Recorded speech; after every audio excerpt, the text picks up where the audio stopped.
वो तो कह रहे हैं ओपन एंड शट केस है ही नहीं और ये इसमें बिल्कुल बातचीत हो सकती है और ये एक नया मुझे कॉन्फ्लिक्ट नज़र आ रहा है। बिकॉज मेरे नज़दीक आई एम वेरी ऑनेस्ट मेरा ख्याल है, मुझे तो ये लग रहा है कि इलेक्शंस का होना या ना होना इन तमाम चीज़ों से मुबर्रा है। वो मेरे नज़दीक जुड़ा हुआ है इमरान खान के फ्यूचर से। अगर उनकी कन्विक्शन सेंटेंसिंग हो गई नवंबर 8-10 से पहले तो मुझे इलेक्शन होते नज़र आते हैं, अगर वो नहीं होती मुझे इलेक्शन होते नज़र नहीं आते और फिर इसी तरह की चीज़ें बहस हो जाएगी।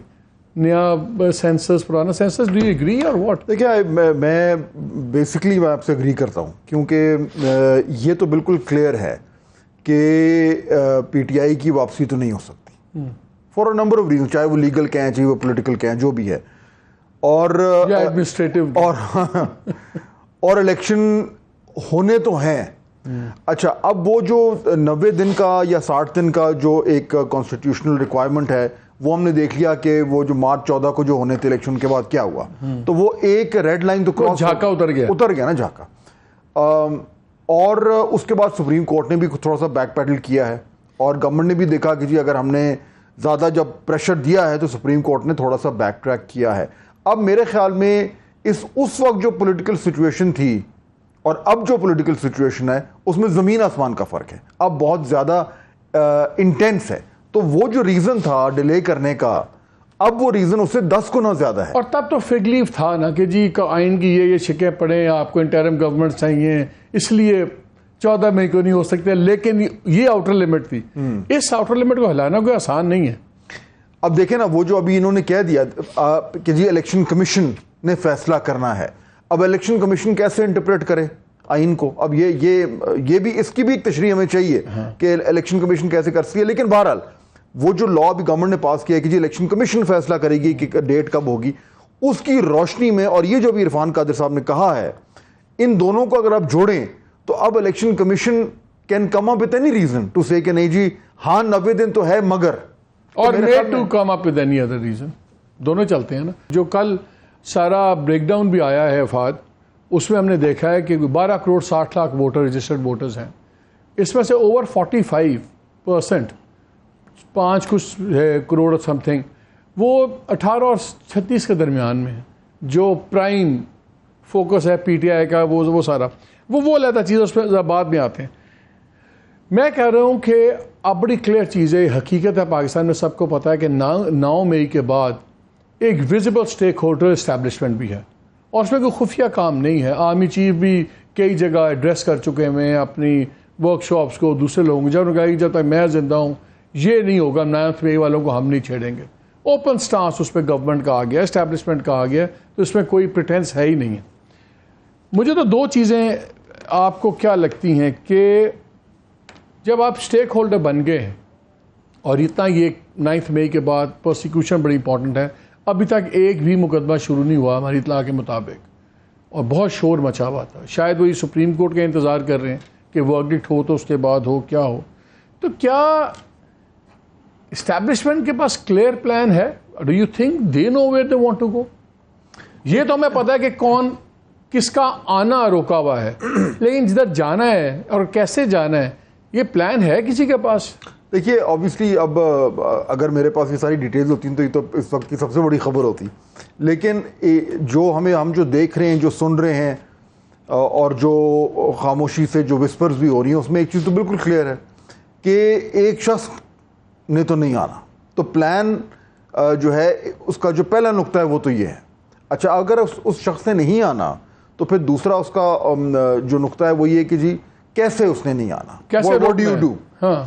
और उसमें अब ये तमाम तर कानूनी चीज़ें आपको अब नज़र आ रही हैं, जिसमें डिस्क्वालिफिकेशन भी है, जिसमें आगे हो सकता है जेल भी हो, सजाएं हो, वगैरह वगैरह। डू यू एग्री ये 16 सितंबर के बाद तेजी आएगी इनमें? ये तो इसमें तो कोई शक ही नहीं है, इसमें तो कोई शक ही नहीं है।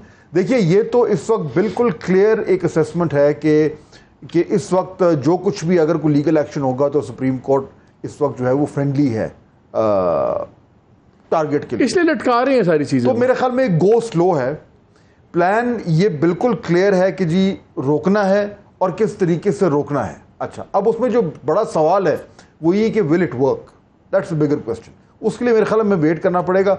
जो चीज़ जहाँ पे कोई मिस्ट्री नहीं है वो ये है कि जी इलेक्शन के बाद क्या होना है। अगर ये प्लान कामयाब होता है तो फिर इलेक्शन के बाद जो एक प्रेजेंट सेटअप है उसी किसी फॉर्म में वो सामने आ जाएगा।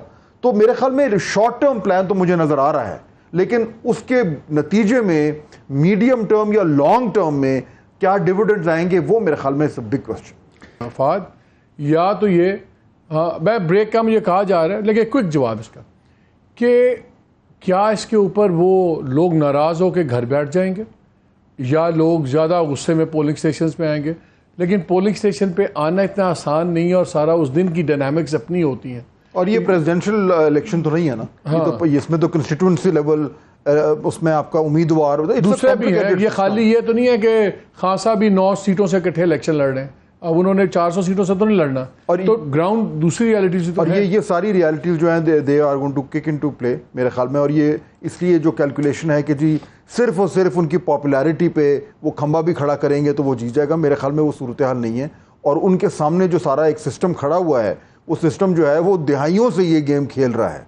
तो मेरे ख्याल में वो प्लान जो है, अगर वो प्लान उस तरीके से है तो फिर ये डिटेल में जाके इसकी प्लानिंग होगी। कह रहा था अभी तो मदर साहब बात कर रहे थे ना, अपने सवाल भी किया था मालिक कि कोई और यानी इकोनॉमिस्ट आएगा या सियासतदान आएगा और जो पीडीएम है उसका ख्याल है कि सियासतदान आना चाहिए। देखिए मेरे ख्याल में वो बहस तो होगी, लेकिन पावर डायनामिक्स भी देखें ना। Basically 3 stakeholders, establishment, PTI and PDM. PTI 9 मई के इवेंट से पहले पीटीआई जो थी उसका जो कम से कम जो सर्विस में नज़र आ रहा था पॉपुलैरिटी बहुत हाई थी।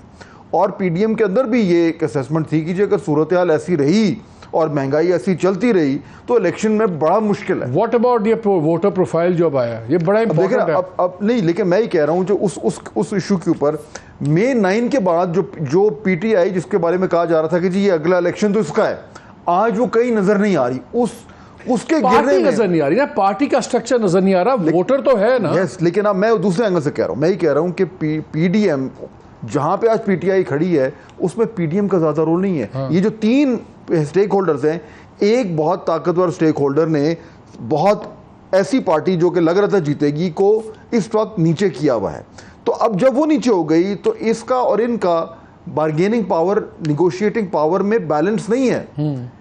दे विल डिक्टेट टर्म्स और पीडीएम को सुनेंगे, जो भी इनको कहा जाएगा सुनेंगे, अनलेस को बहुत ही जबरदस्त उनके पास को आ जाए। लेकिन इन प्योर पावर डायनामिक्स इनके पास निगोशिएटिंग स्ट्रेंथ नहीं है, मेरा ये पॉइंट है। मतलब ये बस they pretend to be negotiating, लेकिन जिस तरह आज खाना हो रहा है तो खाने पे भी जो इनको मशवरा दिया गया उस पर मिलकर फैसला करेंगे। आज पीडीएम के बड़ों को और ज़रदारी साहब का खाना है ना बड़ा इंपॉर्टेंट, तो बड़े बड़े फैसले उन्हें। हाँ। तो क्या जो बड़ी बड़ी इनको नसीहतें मिली हैं उसके मुताबिक फैसला कर लेंगे। जो मदर साहब बात कर रहे थे ना वो बिल्कुल सही कह रहे हैं कि एक ये खौफ तो है ना पीडीएम के अंदर कि अगर कोई इस तरह का आ गया टेक्नोक्रेट सेटअप तो फिर वो लंबा खिंच सकता है। ये एक खौफ तो है, इसलिए वो ट्राई तो पूरा करेंगे। लेकिन आखिरी बात मेरे ख्याल में मदर साहब की ये बात भी बिल्कुल ठीक है कि जो केयरटेकर ने आना है ना उसका प्राइमरी काम इकोनॉमी को ठीक नहीं करना होगा। अगर इमरान खान की कन्विक्शन नहीं होती और ये मामला फ्लूइड रहता है, इलेक्शन होते नजर आते हैं नवंबर में कि फिर सेंसस नजर आता है? मुझे सेंसस नजर आता है।